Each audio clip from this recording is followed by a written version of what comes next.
Okay, so start. So sabi nga ni Brother Wilson at saka ni Sister Mavic, my topic is about who is Jesus Christ. So we will be talking about him for this about 30 minutes or more lang po, less than an hour. So I would like to welcome myself to this group, Couples for Christ. It is my first time to talk to you and to talk about this topic in this seminar about Christian Life Program. So, who is Jesus Christ? Millions claim to be His followers, including us. Di po ba? Kasali po tayo doon sa mga followers. That's why we are called Christians. If you look at the dictionary, who is a Christian? What is a Christian? Automatic po lalabas doon, followers of Jesus Christ. Kaya nga, Christ. Okay. So we claim to be followers of Jesus, just like millions of followers that He has as of the moment. So countless others became martyrs in His name. So marami pong mga sumunod sa Kanya na nag-alay po ng buhay nila para sa Diyos. Kabilang po doon yung dalawang santo po natin sa Pilipinas.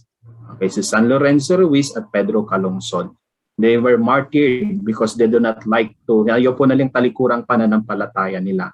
Kaya marami sa mga kasama natin nagbigay ng buhay nila para po sa Panginoon. And the Bible, His book, is the best seller of all time. We are already in 2021, pero ano ang libro na binibilin pa rin sa panahon natin ngayon? The Bible. But if we talk about the Bible, marami pong mga versions na yan. Marami na po. Isa lang po yung Catholic po na natin, ginagamit po natin. But lahat po ng mga Christian denominations and also religions have their own Bible. So kung tatanungin niyo po sa akin kung ano ba yung totoong Biblia, I will say ang totoong Biblia, ang Catholic Bible. What differentiates from the Bible, sa Biblia natin sa ibang Biblia? Hanapin niyo po yung nihil obstat at saka imprimatur. Nakapirma doon either pari or obispo po. So that is the Bible, the bestseller of all time. And it talks about the Old Testament and the New Testament. Okay, dalawa po yan. So who do people say that I am? This is the question of Jesus to His apostles nung sila po'y nasa gitna po ng crowd. At tinanong niya sa mga kasama niya, sino ba ako sasabi ng mga tao? Diba may nagsabi, ikaw daw po si Elijah. Ikaw po isa sa mga propeta. Kayo, sino ako? Yan ang tanong niya sa gabing ito sa bawat isa po sa inyo. Sino si Jesus sa'yo? Kaya nga, who do people say that I am? Or simply saying, sino ba ako sa inyo? And because of this, Jesus is very important, diba? Importante. Lalo na sa buhay natin bilang isang Kristiyano. We cannot do away with Jesus because we are Christians. We are identified with Him. Hindi pwede nakalimutan natin siya because we believe that He is the source of everything. Diba? Siya po ang pinagmulan ng lahat. Nakita nga natin kanina yung teaser na pinay po ni Sister Mavic at ni Brother Wilson na siya po ang bread of life, etc. etc. So He is very important. He is very important in our life. Why is He important? Sino nga ba si Jesus kasi? Diba? Si Kristo. Alam natin na si Jesus ay anak ni Maria at ni Jose. But sino ba siya kung anak siya ni Maria at Jose? Alam din natin siguro na siya ay anak ng Diyos. So kung sinatawag nating dalawang, diba? The two natures of Christ, that He is both. Siya po ay isang Diyos at isang tao. Diyos kasi anak siya ng Diyos. Tao because anak siya ni Maria at ni Jose. The Word made flesh, sabi nga natin. So His coming was pre-announced, so predetermined. Makikita po natin yan sa Old Testament, diba? Nandun po nakasulat that someone will be sent from above to redeem His people. Kaya nga ang Old Testament po, it is a reminder, it is an announcement, it is a proclamation of someone who will be coming to redeem the people of God, to save the people of God. So the whole Old Testament talks about, of course, creation, but kasali din doon ang tinatawag nating the fall of man or the fall of man, yung pagpasok po ng kasalanan. At nung dumating ang kasalanan sa mundo, hindi po kasalanan ni Eva yun, kasalanan ng dalawa, si Adan at saka ni Eva.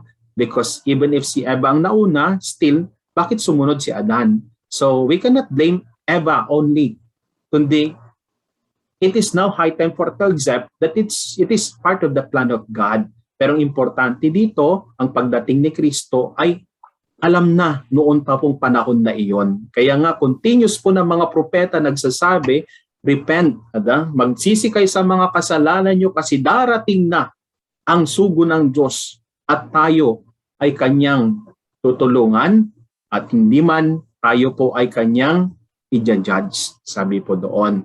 But behind that, he divided time into two periods, di ba? Yung AD at saka BC. AD after death, and then BC before Christ. Kaya nga nasa gitna po siya. Ang tawag po sa kalendaryo yan, Roman calendar. So 0 po, yun po yung pagkamanat ni Kristo. Ngayon nasa 2021 na po tayo. So he divided time, Roman calendar po ang tawag dyan. So AD after death, and then yung AD dito po sa panahon na natin ngayon. Okay, BC nung 0 pababa, before Christ ang tawag po doon. So ibig sabihin si Jesus po ang nasa gitna po ng ating Roman calendar. That's why he divided from AD and BC. Okay po? So he came to the world to die. He was sent by the Father to serve, not to be served, sabi nga niya. And he also came into the world to redeem us. Ang yung pangalan ni Jesus, God saves po ang ibig sabihin nun. God saves. So he was sent by God the Father to save us. And paano po niya tayo paano po tayo tutulungan at paano po tayo bibigyan ng magiging redeemer po? By his death on the cross eventually. So this is the fulfillment of the promise of God that Jesus, the Son of One, will die on the cross. Okay po. So Jesus Christ is unique. Di ba? Bakit po? Because of the two natures na mayroon siya. Both God and man, sabi nga natin. Pero hindi lang po yun. Bilang isang tao, wala po siyang bahid ng kasalanan. Diba? Kaya nga si Maria, tinatawag po nating immaculate conception. Dahil po, nung po siya'y nagdadalang tao, wala po siyang kasalanan, hanggang siya'y hanggang siya po ay pinanganak niya si Jesus. Si Jesus po ay naging tao na kagaya natin except sin. That's why he is unique because siya lang po ang kaisa-isang tao na pinanganak sa mundo na walang kasalanan. Okay po, si Jesus. He was carpenter turned preacher. Alam naman po natin yung tatay niya, foster father niya, si Jose ay isang karpintero.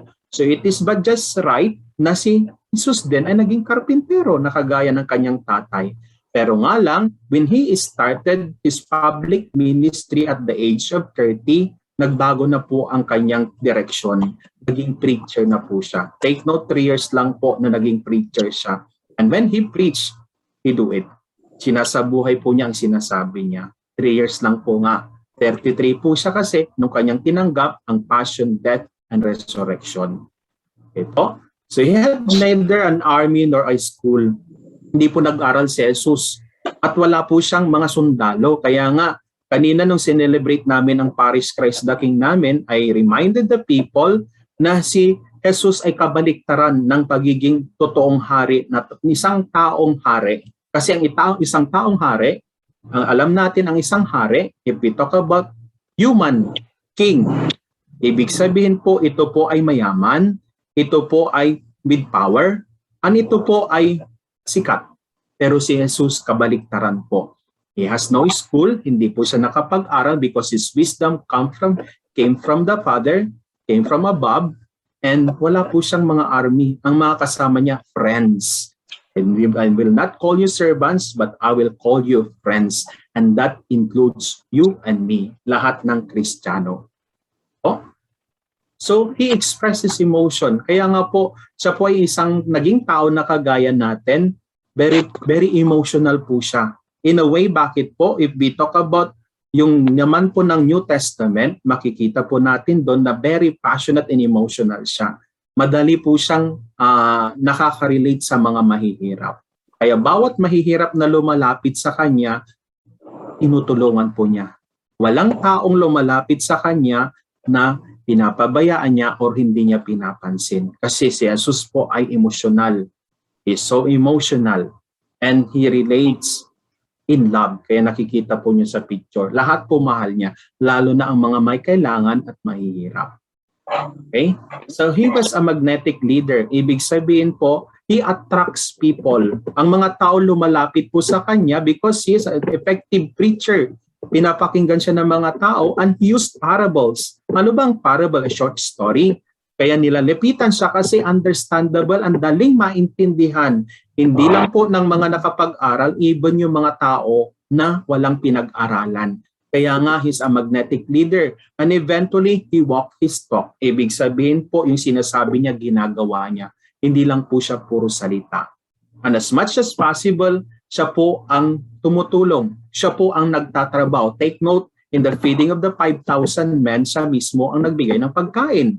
Diba? Kapag ang mga tao ay pinapagaling niya, siya mismo ang pumupunta. Pinupunta niya mismo yung tao. Pero at that, ang nangyayari din, he attracts people. That's why si Jesus po attracts people, a magnetic leader, because of his way of life. And he was nailed to the cross in spite and despite of being a good man, a good neighbor, a generous one, a loving person. Still, he was nailed to the cross. Why? Of course, alam natin, to fulfill his mission. Actually, the mission of Jesus is to be nailed to the cross, to die for each and every one of us in order for us to be saved sa ating kasalanan at sa kamatayan. So it is his final mission to die on the cross. But eventually, he was nailed on the cross because of us. Dahil po sa atin. So the cross or the crucifix reminds us of Jesus' love.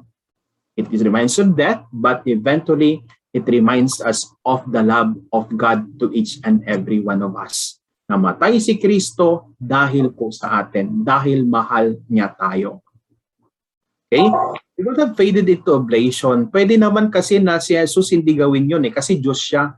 Isang kisap mata, or isang sasabihin lang niya magbabago po ang history, but he did not do it. Hindi po niya ginawa. Hindi po niya ginawa, but rather, he accepted his mission to die on the cross willingly and wholeheartedly. Even if people around him, hindi nila maintindihan, pero si Jesus alam niya kung ano ang para sa Diyos. Ginawa po niya to fulfill his mission and that he can show that he loves us. Okay po? But he did not, sabi ko nga kanina, ginawa pa rin niyang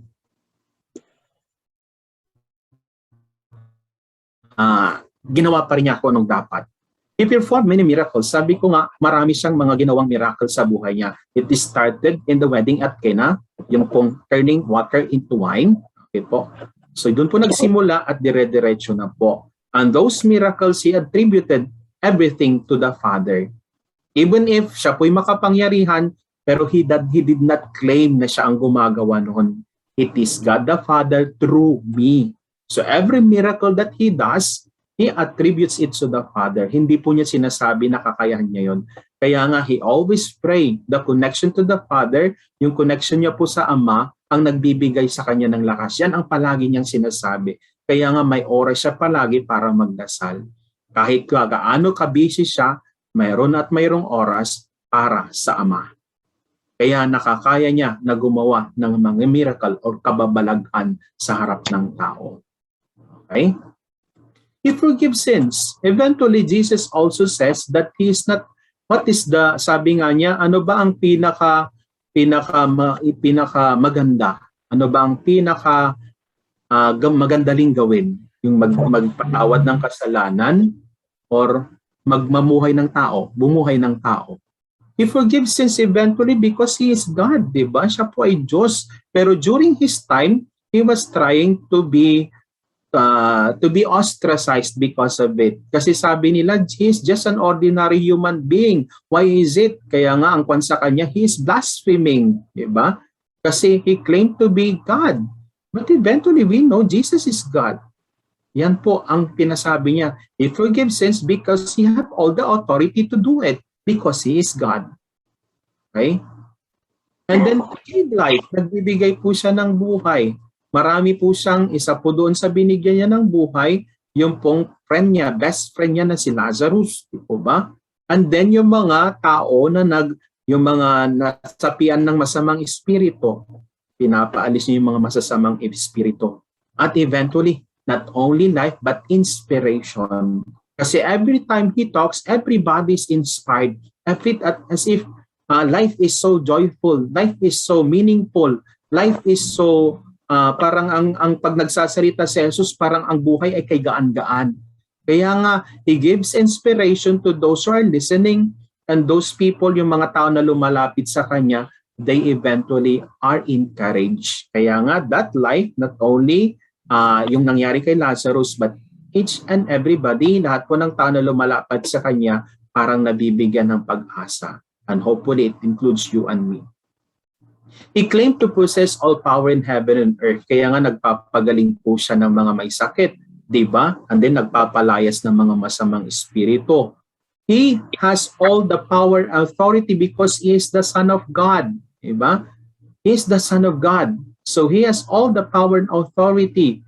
But he also claimed that those power and authority were given to him by the Father, ang Diyos Ama. Kaya nga, lahat-lahat ng ginagawa niya is in fulfillment to His mission. And that is to save us. Lahat ng ginagawa niya. All power in heaven, He made use of it in order to tell us the message, to convey the message that we are all loved by the Father. And He wants all of us to be saved. He claimed that the would sit at the right hand of the Father. Of course, ito po yung palaging sinasabi niya. But during his time, he was again ostracized because of this. He claimed to be God. But he is God, diba? He is the right hand of the Father because he is the Son of God. Diba? Siya po yung pangalawa sa tinatawag nating Trinitarian God, the Father, the Son, and the Holy Spirit. Sinasabi ng ibang mga pananampalataya na tayong mga Katoliko, tatlo po ang ating Diyos. Diyos Ama, Diyos Anak, and Diyos Espiritu Santo. Of course not. Naniniwala tayo at sinasabi sa atin, pinapaliwanag sa atin kapag dumadating po ang Trinity Sunday that we have only one God in three divine persons. That is God, the Father, Son, and the Holy Spirit. Okay po? So, that He is God.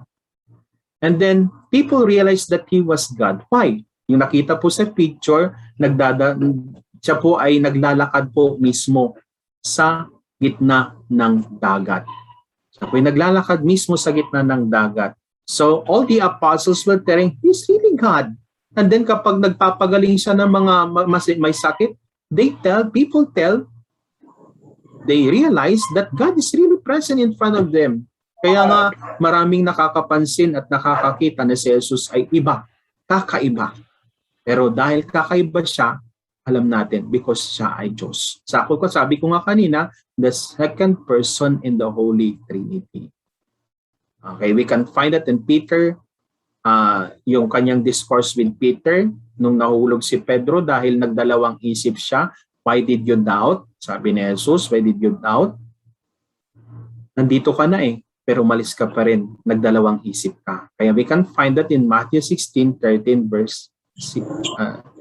Matthew 16 verses 13 to 16. And then we talk about the accounts of Martha. Ano pong nangyari dito? Eventually, it is the Martha, ito po yung pagsabi po ni Martha that you are the Son of God.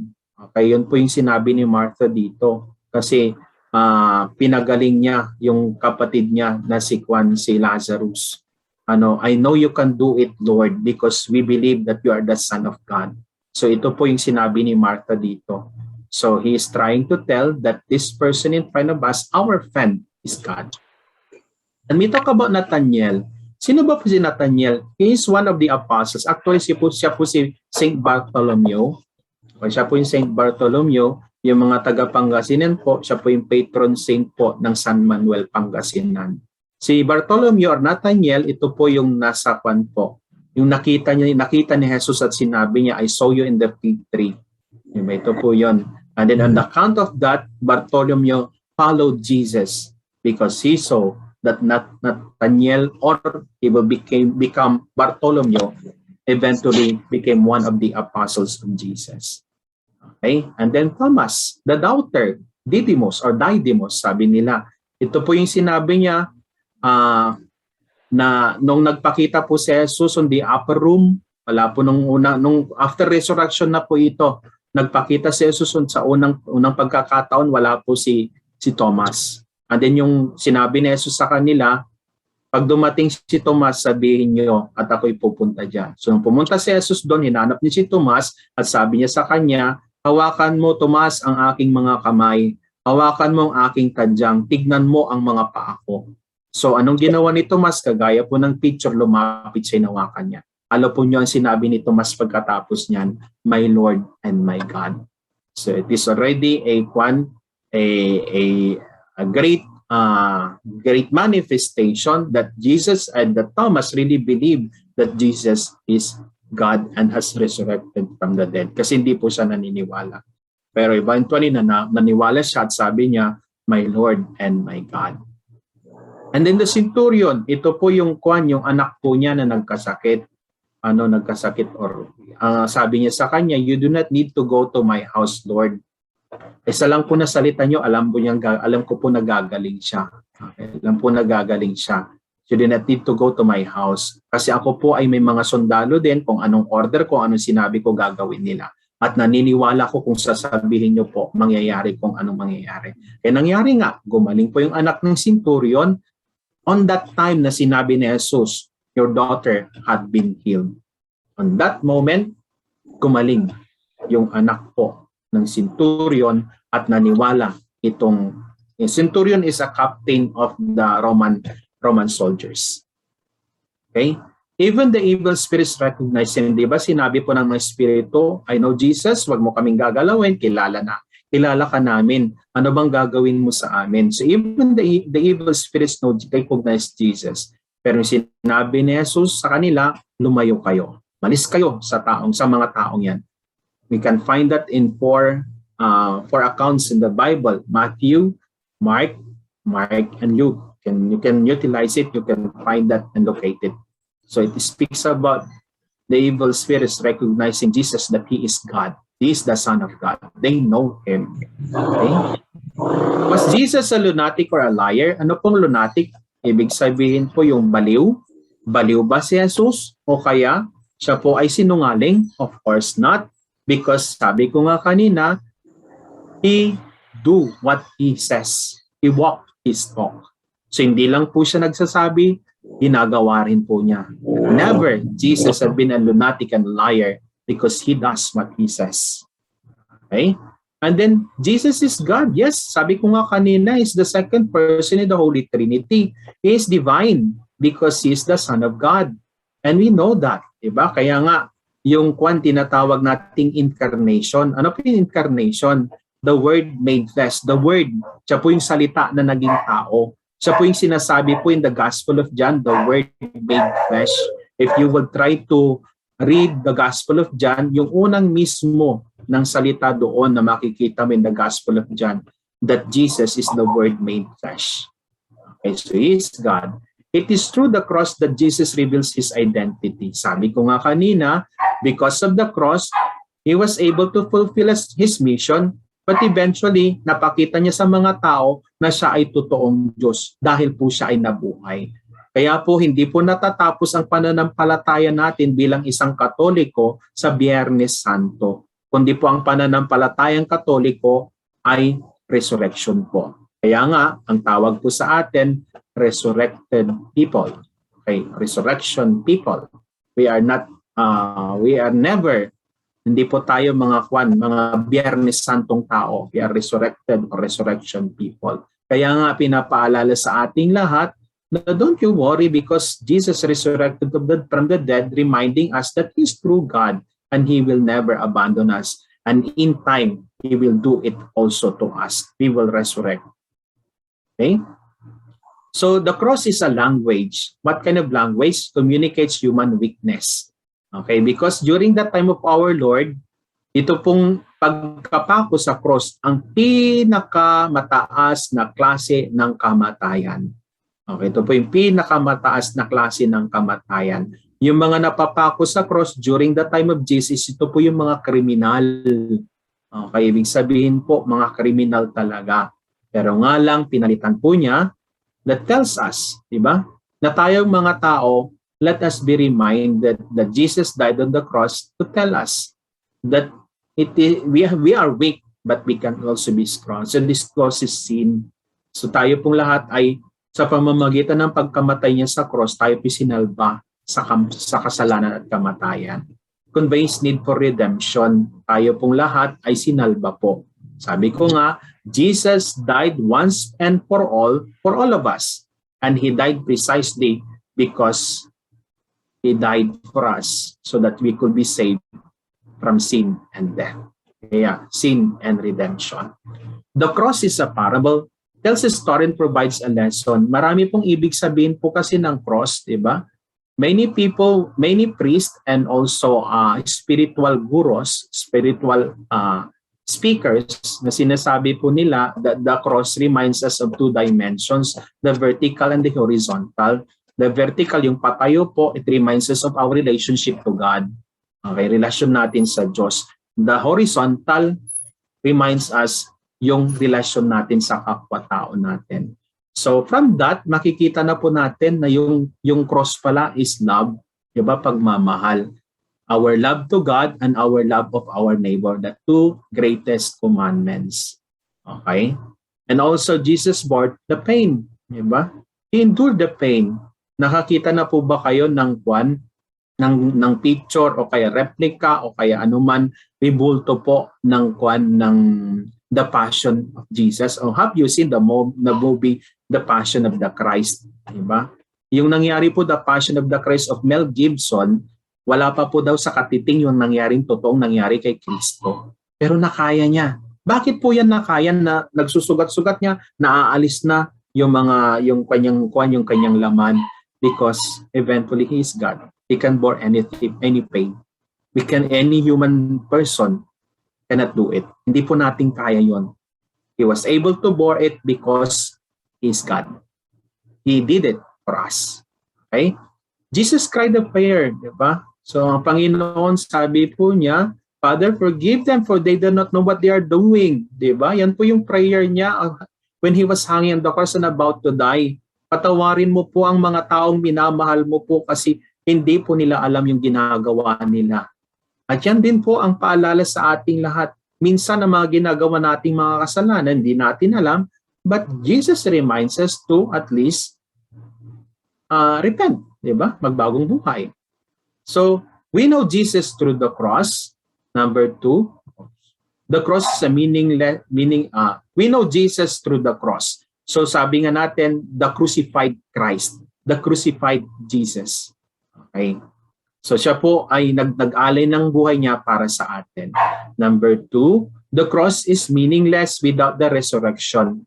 Kasi nga po ang fulfillment of everything is the resurrection. Sabi ko nga po kanina, our pananampalataya, our religion does not stop on Biyernes Santo, but rather on the resurrection, Easter Sunday na tinatawag. And number 3, Jesus is true God and true man. Opo, the true natures of Jesus, that He is God precisely because He is the Son of God, the Word made flesh. And He is true man because He is the son of Mary. And His foster father is Joseph. Okay po. And then, who is Jesus Christ? Tapos na. Thank you. So I hope you have learned something po. Okay. Thank you, Father June. Ang bilis ni Father June. Diba? Bilis. Dire-diretso, nakinig po ba kayo? Opo. Father June, you're so blessed and you're so thankful for being with us today, for gracing our talk number 2, who is Jesus Christ. Maraming salamat po, Father. Okay, no problem po. Salamat po. I hope you have learned something. Ang bilis-bilis po kasi ang ganda-ganda po ng prepare na pang kasi slides. Ang bilis lang. Father. So, thank you very much po. Baka may mga katanungan po yung ating mga participants. Ay, if you have a question po. Questions, pwede po tayo sige po. muna. Kung may mga gusto magtanong. Sige po. Open po sa question. But bitawan natin si Father. Sure. Wala Sige po. naman, chat ko po. Kung nahihiya po magtanong, i-chat nyo na lang po, i-send po namin yung message kay Father June. Nagkakayaan. Opo. Nagkakayaan po. Huwag po kayong mahiya. Hindi naman po ako nangangain ng tao. You can visit me in my parish po. Nandito lang naman po ako sa Santo Tomas. You can drop by ako. Yung mga taga-Alcala, magkakapit-bayan lang po tayo. Isa po si Father June sa pinakamasisipag na mga paring kilala po namin. Kaya we are blessed po na may mga paring po ganito. Ayan. Marami pa rin Tatanong po po. yata si Sino po dahil? Tita Cesar saka si Tita Nanette. Nag-raise Hello, good evening, Ay, opo. Father. Welcome po sa Couples for Christ. And thank you very much for a Good evening very po. powerful Thank you po. and very meaningful, very inspiring na talk ninyo, Father. This is my first time na makarinig ng ganito ka powerful na talk. Bilis po, Talk number- pabilis. Yes, talk number 2, Father, is a very important talk kasi sa ating 12 Talks Christian Life Program. And we're happy to have you in our Christian Life Program, Father. So, naging mas maliwanag ang perspective namin dito sa who is Jesus Christ. So, thank you very much, Father. So, paggamit sa iyo ni Lord para may parating sa amin ang mensahe kung sino talaga si Jesus Christ. So in fact, we emptied our glasses kanina and empty namin yung aming baso para ma-fill in ng bagong perspective on who Jesus Christ is. And truly, talagang umaapaw yung aming impormasyon na ibinigay niyo, Father. Thank you very much. Salamat po. In behalf of our community, Couples for Christ, we welcome you and we thank you very much, Father June. No problem po. Thank you po. Honor po. Father June. It's an honor. Thank you po. Sa God bless susunod po. po ulit. Yeah, sure. God bless po. Thank you po. Okay. Thank you, Thank Father. you, Father. God bless. Ingat po. Thank you po. Ingat lagi. Thank you po. Thank you po. So ngayon naman po, tawagin naman po natin ang ating sharer. Isa po siya sa mga ina-admire po natin, rinirespect sa ating community, sa Couples for Christ. Matagal na rin po siya nagsiserve sa Couples for Christ. Sila po mag-asawa noon. Maganda po na mapakinggan natin po yung kanyang sharing para po ma-inspire po tayo kung paano po kumilos ang Panginoon sa kanilang buhay. We are honored to introduce po, brothers and sisters, Sister Mercy Agpawa. Okay.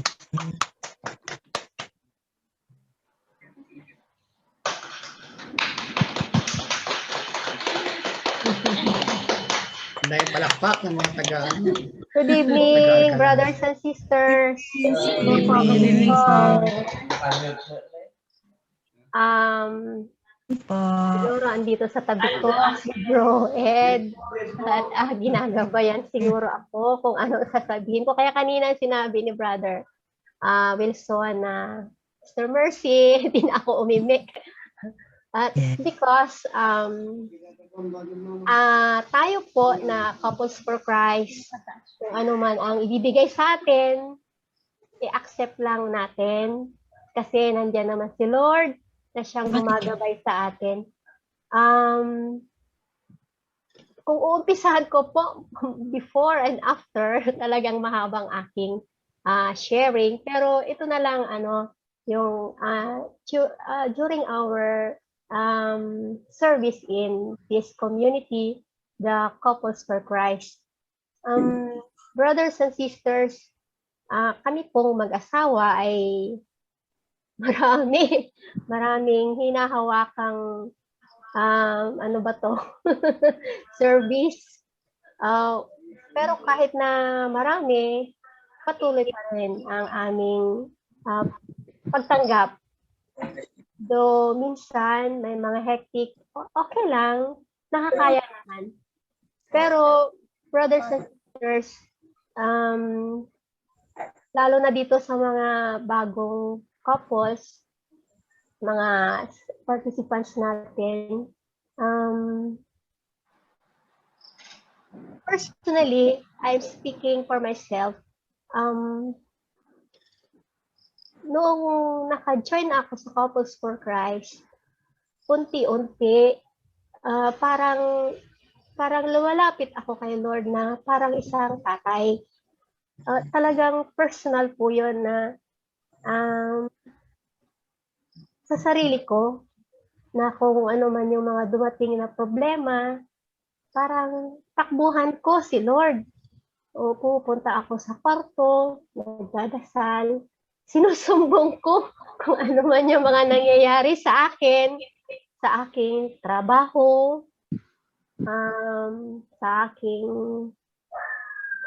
relasyon sa pamilya, ayun, sa aking mga in-laws, gano'n. Tumatakbo talaga ako sa kanya. Para bang yung tatay, alam niyo yung yung tatay na takbuhan talaga, nagsusumbong. Yan. Through prayers, gano'n ang gawa ko. Through prayers. Kaya nga, yung mga nakaraan, yung mga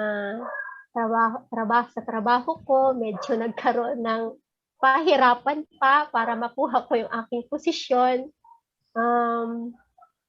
At least meron na ngayon stable, okay naman na yung aking relasyon sa aking pamilya, sa aking mga kapatid. Naayos na rin, maayos na, magkaroon ng kasunduan. Sa in-laws ko naman, medyo may konti pa. Pero alam ko si Lord, tutulungan niya ako at gagabayan niya ako. At ito ngang nakaraan, brothers and sisters, itong latest na nangyari sa pamilya namin. Alam ninyo, nangyari sa amin. During the time na may sakit si Ed, hawak ko ang rosary every night, kahit pagod na ako, hawak ko ang rosary, nagdadasal ako kay Mama Mary.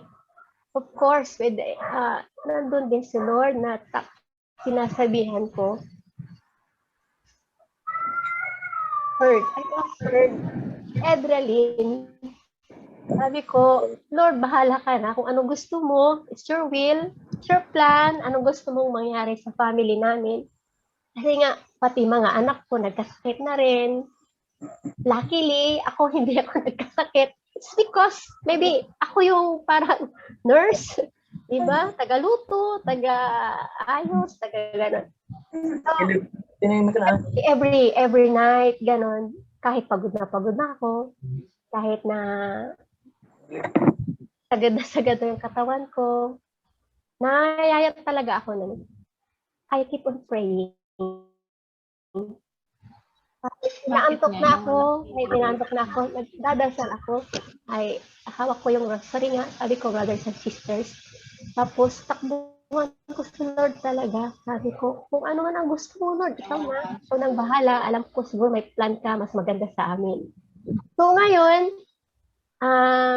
natapos naman na, with the help of our brothers and sisters, sina Cesar, Sister Annette, sa pagpe-pray kay Ed noong nasa quarantine kami, nagpapadala sila ng pagkain. So I am lucky for my family, Couples for Christ. Hindi ako pinabayaan nung kami ay naka-quarantine. Padala sila ng mga maraming pagkain. I really felt your sincerity of helping your brothers and sisters. Bro and sis, talagang naramdaman ko na importante pala ako sa inyo. Kaya sabi ko, si Sister Nanette daw iyak ng iyak. Sabi niya. Ngayon naman, si Sister Melly, yung asawa niyang doktor, tatawag sa akin, ako naman ang kinakamusta, hindi yung family ko. Ikaw.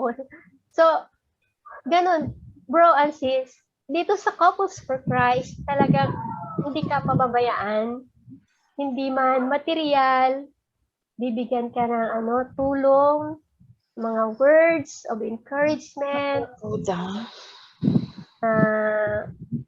mga payo, ganyan. Today, I'm gradually moving on. Kaya pag may sinabi sina sector head, Brother Cesar, Sister Nanette, o sis, ganito, yes po. Pero hindi ako nakakasagot minsan kasi nga medyo sa school walang internet kaya hindi ako nakakasagot. But for now, I am gradually moving on. Patuloy pa rin ang buhay kahit na may mga nagdaang pagsubok na mabigat.